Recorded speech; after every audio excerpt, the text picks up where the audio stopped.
This is News Radio WRVA. My name is Rich Herrera. I am excited to welcome back our next guest. He went to Penn State. He went to ODU. He's got ties here to Richmond, Virginia. NASA Langley.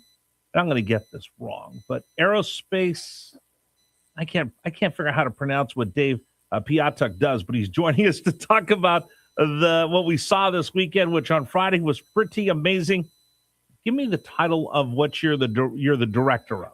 Yeah. Hey, thanks for having me back. I am head of the aeroelasticity branch. Elasticity, okay. That's what it is. NASA Langley.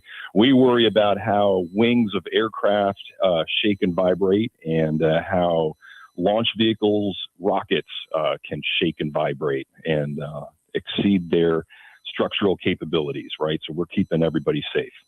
Dave, I have to tell you, I was kind of like, okay, we're going back out to space. I didn't pay the attention to it.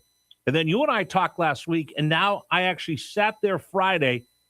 It was like I was watching the World Series. I was sitting there kind of pacing, waiting for that shoot to go. And when those first shoots go up and I didn't see the rest of them, I actually panicked because I'm so now emotionally invested in this because of our conversation. What was it like for you watching the vehicle come back to Earth? Yeah, it was the Masters. It's the World Series. It's the Super Bowl of aerospace engineering, right? It was what we witnessed. Getting it all right and knowing your vehicle and having confidence in crew and the capabilities of the whole team is amazing. I love the way the world kind of started watching, right? And I think America and the world became emotionally involved in Reed, Christina, Victor, and Jeremy's exploration. I watched it with other teammates at NASA Langley in the NASA pub called Afterburner.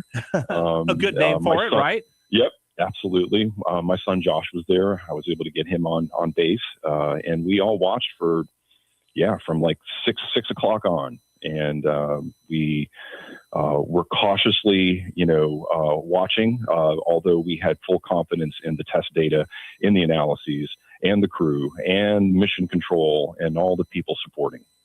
They said it was a textbook landing, that it couldn't have gone any better.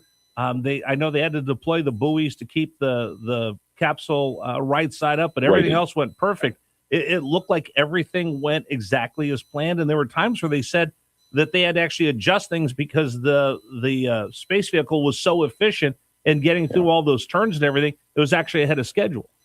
Right. Yeah, it went so smoothly, but that's not without, all of the behind the scenes work that's gone on for a decade or more, right? It's the testing, the analyses that's done at NASA Langley, at NASA Ames, Marshall Space Flight Center, Johnson, NASA Glenn Research Center. There are numerous facilities all around the country that participated in this, along with our contracting workforce, our friends and family also in the contract workforce. So let me ask you this, because I know there's some people listening. So what did we learn? What were they able to do? Why was this all worth it? So human presence in space is an important thing. We are a curious species, right? And so we need to explore and become a multi-planet species, right? The dinosaurs did not have a space program. And so being able to do these hard, difficult, challenging missions brings out the best in humanity and, protects the species potentially. Let's wax poetic about that too, right? And just the sense of discovery, we are inspiring the next generation of engineers, scientists, technicians, rocket mechanics, right, that are out there today in elementary schools and middle schools and high schools now. Well, I told you, now it's kind of like when somebody says, "Oh, do you notice you'll see a cow every day for the rest of your life? You always notice that cow." Now, after talking to you, I'm like, I think I'll notice somebody wearing something NASA. And I noticed it on Friday when I went out to dinner. I noticed it on Saturday when I was running around. I noticed it yesterday at a baseball game. There's some kid wearing something NASA. And like you said, probably being inspired from what we saw with Artemis. One of the things I'm fascinated with this whole Artemis journey is that this really is a new space vehicle for us. We've gone past the Sigma 7 rockets, and we've gone past what we had for the space shuttle program. Now this new Artemis. They told me this is kind of like a test drive. So this went well. Now we could take it up and level it up And before you know it, we'll be able to really have some serious journeys back into space again. Yeah.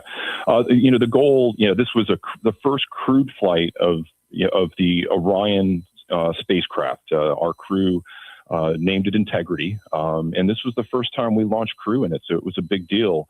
Back in 2022, November 2022, we launched Artemis 1. That was the first test flight of the Space Launch System rocket that I helped lead the Aero team on. Myself and a lot of people contributed to that. And that was the first test flight of both the Space Launch System and the Orion spacecraft with no crew on board. So this was a big deal, and it paves the way to Artemis 3. So now that this is done, I got to imagine you're already elbow deep in the next phase of what you're going to be doing at NASA. Yeah. We've right now we're planning toward, supporting Artemis 3, which is going to be a Earth orbit demonstration of Orion spacecraft operations with a lunar lander. We have two a commercial companies, SpaceX and Blue Origin, which are our commercial partners.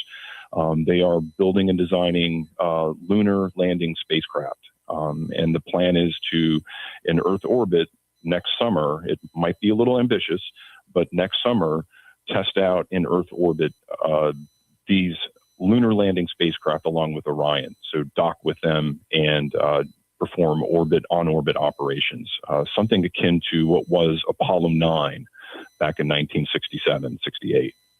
Dave Piatak joining us right now from NASA Langley, aerospace engineer who's now has me hooked and excited about this. Let me throw this out at you. You ready? Yeah. Between the Wright brothers taking off in Kitty Hawk, North Carolina, and going into space, it really wasn't that long as far as the time for mankind. They tell me that my iPhone has more computing program than our original Apollo 7 astronauts capsules had.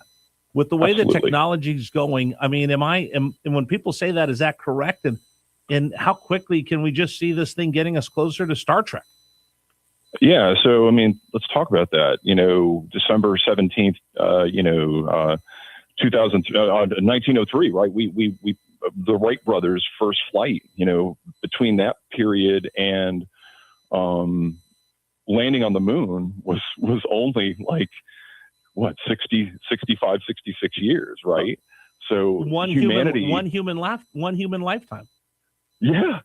I mean, it's ridiculous, the progress that humanity has made in the short period. I mean, it's more than exponential, right? So, but you're right. The magic phones that we're all holding in our hands, that I'm talking to you now over the radio frequency spectrum, and the computerization and miniaturization, all of that is a benefit that we all take for granted that is born in aerospace technology, typically, right? The miniaturization of computer chips was pushed hard in the 50s and 60s for, ballistic missiles, right? Which then, parlayed into development of space vehicles, right? The inertial guidance systems and computational requirements to navigate to the moon and precisely control these machines, was perfected then. And the lightweight miniaturization of electronics, was born of the space program. And so the benefits that we can get from Artemis, right, and from future investment in this technology, we don't even know. So the unknown unknowns are what we're going to be benefiting from, right? Nobody predicted an iPhone, 50 years ago, right? We dreamed of it, but here it is now. Well, I mean, I've heard reports that the original cell phones we had, the flip phones, were actually based off of Star Trek communicators. That's where they got the design idea, right? Science fiction becomes reality, right? We dream these things, right? And they become reality over time. We're going to see that time and time again, the benefits of what we're doing today. And it's government taxpayer dollars bearing the brunt of some risk here that companies and private industry just won't bear, right? Because it's just not a sound investment, right? And some investments may fail. Some of these research things may fail, but the ones that do succeed pay off for, the whole country and for the whole world. You just name your, scientific accomplishment that was born from basic research investment. All right. So when you're done sending people to the moon, I'm still waiting for my flying car. Although the way some people drive, I don't know if I want them to have flying cars. But I got two personal questions, because you've kind of touched me in a way that now I'm back paying attention to NASA the way I was when I was a little kid. Cool. So I just have two questions. I don't know if I'd want to go out into space. I just don't know. How about you? Have you ever thought about, boy, I'd love to go to space one day? Of course I do. Yeah, of course I did. I'm a little old now. I've timed out to be an astronaut, but I have applied over the years, and I have been turned down a couple of times. I have a typed out letter from Johnson Space Flight Center saying thank you, but no thanks, but try again. But what we witnessed, and I asked you. On Saturday, they held a welcome back press conference at Johnson Space Flight Center with, our 4 crew, and the beautiful words that they said on stage, about each other, about the mission, about the team, and what they said in space is all true. These astronauts are superhuman, but the kindest, gentlest, smartest, and most capable badasses, right? I mean, you can't get any more badass than an astronaut. Well, I mean, you think of the original 7 and you think of where they came from. It's pretty amazing. And actually, I thought about this. I opened the show with this, that when I heard them talking, if you don't understand the context, they sound like a kid that went to Europe during their junior year, and they come back, go, oh, in Europe, they do this, in Europe, they do that.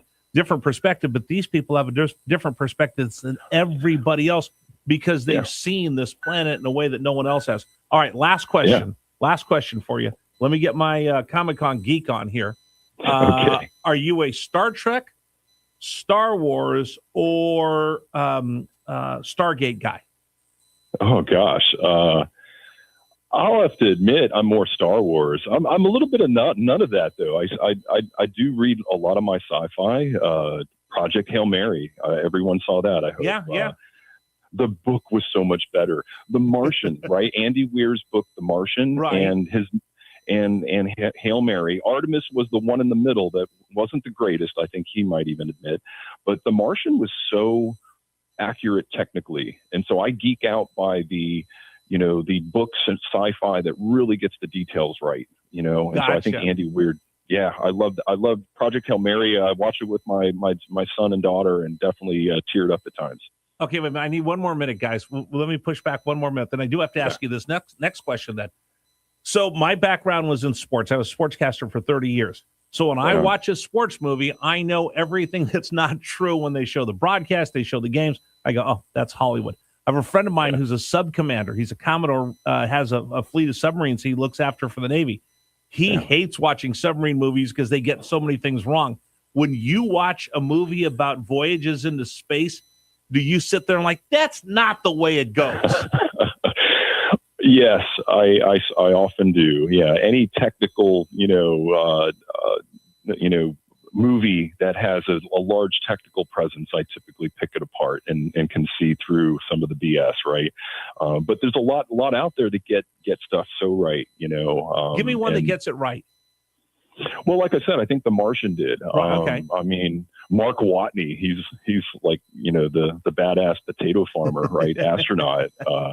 He just strove. He got the mentality of I think the do everything DIY astronaut, who then has the mental capacity to focus on the mission, right? And also the technical details. It was all very realistic to how a Mars mission might go down in 10 years. And that's what we're striving for right now too, right? We still have our eye on Mars. We want to try things out on the moon. So Artemis 4, 5, 6, the goals are going to be to build a base on the moon in the lunar South Pole where there's water ice. There's ice there. So where there's ice, there's water, clearly. And then where there's water, there's H2O, hydrogen and oxygen. Oxygen being breathable, we need that for humans, but it's also hydrogen and oxygen is rocket fuel, right? So I'll tell you this, Dave. I'll leave you with this. And again, I don't want you to be a stranger. You're a friend of the program. You've come on twice now. I want to keep having you on. Here's what you did for me. You made me feel like a 10-year-old again. And I'll tell you how. I was fascinated by space. And then I got older. I'm like, whatever. I found girls and beer. And then, but I remember going to Disney as a kid and going on Mission to Mars. And you sit there and you feel the shaking and you look at the bottom and it actually feels like you're going into space. And for that little second as a kid, you're like, oh my gosh, what if this ride is real and we're going into space? And your mind starts racing. Thinking of that, you made me feel that way again talking to you last week. Awesome. Yep, I feel that too. I'm a little kid at heart, and I can't believe the job that I have. It's an honor and a pleasure and a privilege. It really is something special, Dave. We're going to keep in touch with you. We're not going to wait for Artemis 3. We're going to talk to you before that. I'll find ways and reasons to bring you back on the program. And listen, you've got Richmond ties to us, so we're going to keep bringing you on. And I just want to say, on behalf of a grateful nation, for all the people that work in NASA, thank you. Oh, thanks. All right. Thanks for having me, David. All right. Take care. Have a great day. All right. David Piatak joining us here on News Radio WRVA. That was pretty cool. Watching all of that. And I did.